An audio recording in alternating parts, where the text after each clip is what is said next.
Chapter 11. How Christians View Death.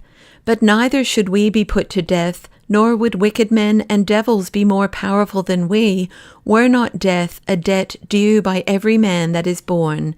Wherefore we give thanks when we pay this debt, and we judge it right and opportune to tell here, for the sake of Cretans and those who rave as he does, what is related by Xenophon. Hercules, says Xenophon, coming to a place where three ways met, found virtue and vice, who appeared to him in the form of women. Vice in a luxurious dress, and with a seductive expression rendered blooming by such ornaments, and her eyes of a quickly melting tenderness, said to Hercules that if he would follow her, she would always enable him to pass his life in pleasure and adorned with the most graceful ornaments, such as were then upon her own person.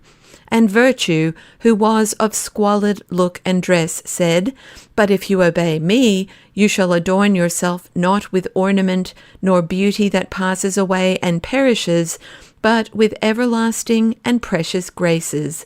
And we are persuaded that every one who flees those things that seem to be good, and follows hard after what are reckoned difficult and strange, enters into blessedness.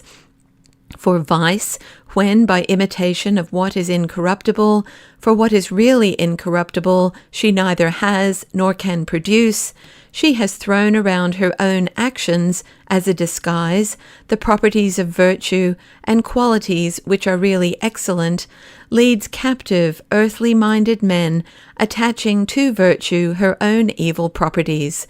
But those who understood the excellences which belong to that which is real are also uncorrupt in virtue. And this every sensible person ought to think both of Christians and of the athletes, and of those who did what the poets relate of the so-called gods, concluding as much from our contempt of death, even when it could be escaped.